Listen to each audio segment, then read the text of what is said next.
मेरा नाम डुवुक है और तुम मुझे प्यार से वुकी बुला सकते हो। और मैं इसी स्कूल में पढ़ता हूँ। और ये दो गधे जैसे लड़के दिख रहे हैं, ये मेरे दोस्त हैं। फ़िलहाल ये लोग मुझसे किसी ग्रुप वाले प्रोजेक्ट में जुड़ने के लिए बोल रहे थे, लेकिन मैंने मना कर दिया। मुझे इसमें कोई इंटरेस्ट नहीं है। हालांकि जितने भी प्रोजेक्ट होते हैं या स्कूल का कोई काम हो तो ये लोग मुझे उसमें इन्वॉल्व ज़रूर कर लेते हैं, ताकि मैं अकेलापन महसूस ना करूं। और दोस्त होने के नाते उनकी भी जिम्मेदारी पूरी हो जाती है। लेकिन इनकी शक्ल पर मत जाना, ये दिखते ज़रूर गधे जैसे हैं, लेकिन ये पूरी चालू चीज़ हैं। अब इससे मिलो। इस लड़की का नाम लीना है। अरे वुकी, तुम कहाँ थे? मैंने तुमको हर जगह ढूंढा। मैं अभी कैंटीन में जा रही हूँ, तो मैंने सोचा तुमको भी साथ में ले चलूं, ताकि हम दोनों साथ में लंच कर सकें।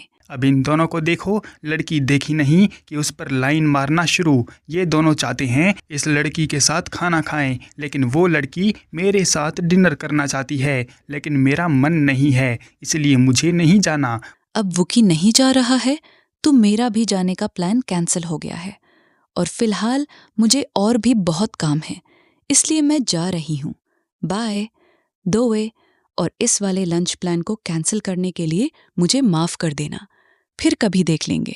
और इस बात को लेकर ये दोनों मुझ पर भड़के हुए हैं, क्योंकि मैंने जाने का प्लान कैंसिल कर दिया और मेरी वजह से ही लीना का भी प्लान कैंसिल हो गया। अब ये दोनों मुझ पर काफ़ी गुस्सा लग रहे हैं, इसलिए मुझको यहाँ से निकल जाना चाहिए। अब चलो, मैं तुमको अपने घर ले चलता हूँ। ये बड़ा सा घर मेरा है, मेरा मतलब मेरे बाप का है, और मैं एक अमीर बाप की औलाद हूँ। लेकिन इस घर में मेरी पुरानी यादें जुड़ी हुई हैं। जब मेरे डैड ने सेकंड मैरिज की थी तो उनकी दूसरी वाइफ से एक बेटी थी जिसका नाम हांग्योंग यानी रूही था, और वो मेरे साथ बहुत अच्छे से रहती थी। हम दोनों साथ में खेलते थे, मम्मी पापा के साथ पार्क में जाया करते थे। पर एक दिन रूही की माँ की अचानक से राम राम हो गई। इस बात से रूही काफ़ी टूट गई थी, तो मैंने उसको सहारा दिया और उसको वादा किया कि मैं हमेशा उसकी रक्षा करूंगा और उसे दुखी नहीं रहने दूंगा। हमारा खून का कोई रिश्ता नहीं है, लेकिन इसके बावजूद भी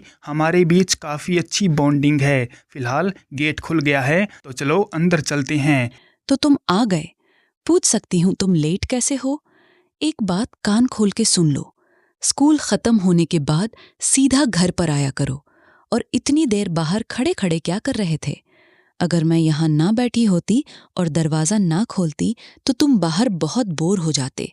ये मेरी तीसरी स्टेप मदर है, और ये जैसी दिखती है वैसी है नहीं। ये भी काफ़ी चालू चीज़ है और मुझे इसको देखकर काफ़ी इरिटेटिंग महसूस होती है। इससे मिलो, ये है स्टेप सिस्टर रूही, जो पोछा लगा रही है।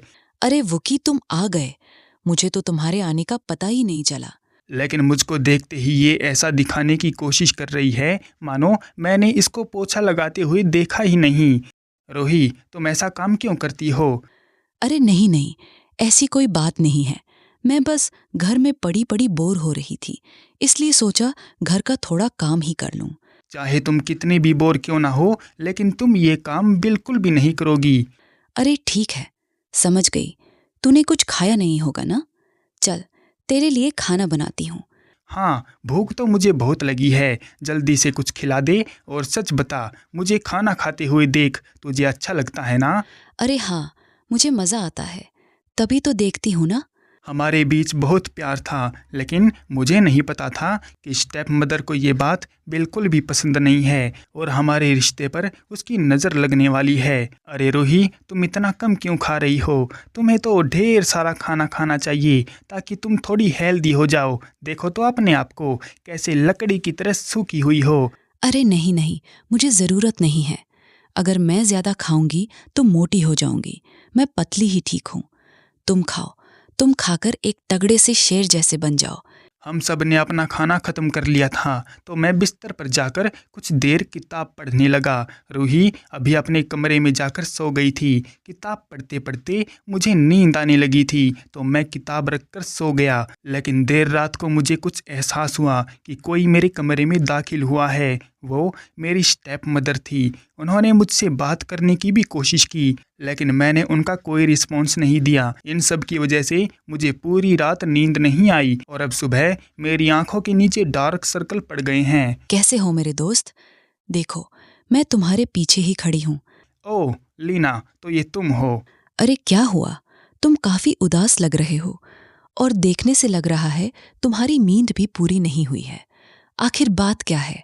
अरे नहीं नहीं, ऐसी कोई बात नहीं है। बस मुझे रात को डरावना सपना आ गया था, इसीलिए रात को नींद नहीं आई। ओह अच्छा, ऐसी बात है। चलो जल्दी से अपना मूड रिफ्रेश करो और ये देखो मैं तुम्हारे लिए क्या लाई हूँ। Energy drink. इसको पियो और मज़े करो। क्या तुम सच में ये मेरे लिए लाई हो? लेकिन इसके बदले में मुझे भी तुमसे कुछ चाहिए। अरे हाँ, तो बोलो ना, तुमको क्या चाहिए? मेरे दोस्त, हमको बहुत ज़्यादा टाइम हो गया है स्कूल में एक साथ पढ़ते हुए, इसलिए मैं चाहती हूँ कि मेरे पास तुम्हारा नंबर हो। प्लीज़ मुझे अपना नंबर दे दो। शिट बे, तुम्हारा ये गिफ्ट तो मुझे काफ़ी महंगा पड़ गया। ठीक है, अपना फ़ोन निकाल कर मुझे दो। देखो, मैं तुमसे काफ़ी ज़रूरी बातों के लिए ही कॉल करूँगी, इसलिए कॉल उठा लेना। नंबर तो तुमने ले लिया है, लेकिन अब मुझे ज़्यादा परेशान मत करना। और मेरे सवालों का जवाब देना। जवाब देना पड़ेगा। तुमको इग्नोर मत करना। ठीक है, मैं तुम्हारी सारे क्वेश्चन के आंसर दे दूंगा। पागल लड़की, ये क्या किया है तुमने? कोई भी काम ठीक से नहीं करती हो। पूरा दिन कुत्ते की तरह मैं भौंकती रहती हूँ, लेकिन तू सुनने का नाम ही नहीं लेती। मुझे माफ़ कर देना माँ, गलती हो गई। मैं आगे से ध्यान रखूंगी। गलती हो गई से क्या मतलब है तुम्हारा? अब तुम मुझसे जुबान भी लड़ाने लगी हो। हर बार का तुम्हारा यही रोना है। माफ़ी तो मांगती हो, लेकिन अपने आप में कोई बदलाव नहीं लाती। मैं बोल बोल के थक गई हूँ। लगता है बहुत दिन हो गए हैं तेरी सर्विस किए, इसलिए आज तो मैं तेरी पूरी खबर लूँगी। अरे यार, बच गया, नहीं तो वो लड़की मेरा दिमाग ही खा लेती। अरे ये केक वाली दुकान, इस पर तो ऑफर चल रहा है और रूही को भी केक बहुत ज़्यादा पसंद है, तो आज उसकी पसंद का केक ले लेता हूँ। अरे भैया, तुम्हारी बेकरी में जितने भी मशहूर केक हैं उन सबको पैक कर दो। नीला पीला गुलाबी जितने भी है सबको पैक कर दो, और मेरे लिए कुछ पीने को भी दे देना। माँ, मुझे माफ़ कर दो। मैं कोई जुबान नहीं लड़ाई, मैं तो बस आपसे बात कर रही थी। अच्छा बेवकूफ़ लड़की, तो क्या मैं झूठी हो गई हूँ जो तू सच बोल रही है, गलती करती है और बचने के लिए माफ़ी मांगती है और जुबान भी लड़ाती है? तेरी माँ तुझे छोड़कर चली गई और मेरे पल्ले बंध गई मुझे दुखी करने के लिए। आज तो मैं तुझे इतनी मिठाई खिलाऊंगी कि तू याद रखेगी। केक लेने के बाद जब मैं घर पहुंचा तो घर का माहौल देखकर मेरी आंखें फटी की फटी रह गई। स्टेप मदर रूही को बुरी तरह से टॉर्चर कर रही थी और वो बेचारी चुपचाप मार खा रही थी। वो बहुत उदास थी, उसकी आंखों में बहुत ज़्यादा नमी थी, मानो जैसे ही कोई उसे अपनापन दिखाए तो वो अभी के अभी रो देगी। मैंने सोचा भी नहीं था कि इस बेचारी के साथ यहाँ पर ये सब होता है।